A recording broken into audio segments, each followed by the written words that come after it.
Sa paparating na mahababang bakasyon, tsak marami na naman ang mag-outing. Pero para tiyak na magiging masaya at walang aberya ang inyong bakasyon, alamin ang ilang safety tips sa report ni Tina Panganiban Perez. Ang Semana Santa ay panahon ng pagtitika, pero may ilang sinasamantala ang pagkakataong ito para magbakasyon. Kadalasan ang outing na uuwi sa swimming. Pero ayon sa mga taga-Philippine Coast Guard, kahit anong paalala o pagbabantay nila at kahit pa-required ang mga resort na magkaroon ng mga lifeguard, di pa rin may iwasan ang mga aksidente. Hindi rin talaga maiwasan kasi hindi nila na monitor lahat ng mga beachgoers natin, lalo na yung mga intoxicated, tapos yung mga hindi sumusunod sa mga regulations. Kaya ngayon, naka-heightened alert na ang Coast Guard. Sakaling kailanganin ng tulong ng Coast Guard, meron itong hotline sa NCR. Sa mga probinsya, nakalista naman ang numero sa mga ipinakalat na posters.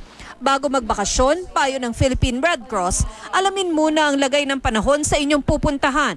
Kung mainit ang panahon, mag-ingat sa pagbilad sa araw. Mag-sunblock 30 minuto bago magbilad. Magsuot ng sunglasses para maproteksyonan ang mga mata. Magsuot ng preskong damit. Uminom ng 8 hanggang 10 baso ng tubig. Mag-ingat kung di kabisado ang lugar na paglalangoyan. Kung tayo mag-swimming din and we are not familiar with the terrain of the area, iwasan natin yung mga mabatong lugar. Kasi usually, pag mabato yung lugar at nag-dive pa tayo, head first, ay delikado po yun.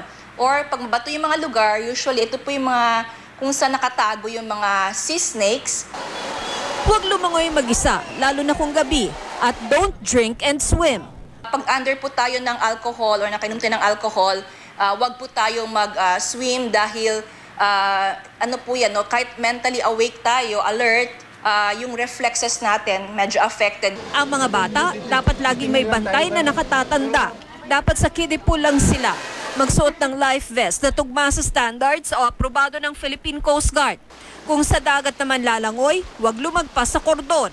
Sakaling masting ng jellyfish o sea urchin, buhusan ng apektadong parte ng katawan ng suka o mainit na tubig at magpunta sa ospital. Lagi magdala ng silbato o anumang pwedeng gumawa ng ingay na pwedeng magamit sa paghingi ng tulong. Kung may makitang nalulunod at di ka marunong lumangoy, pwede mo siyang isalba ng di lumulusong sa tubig. Meron po tayong sinasabi na non-swimming assist.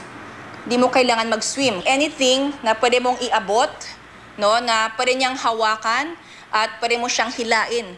Maliban sa equipment na ginagamit ng mga lifeguard, pwede rin gumamit ng sagwan at salbabida.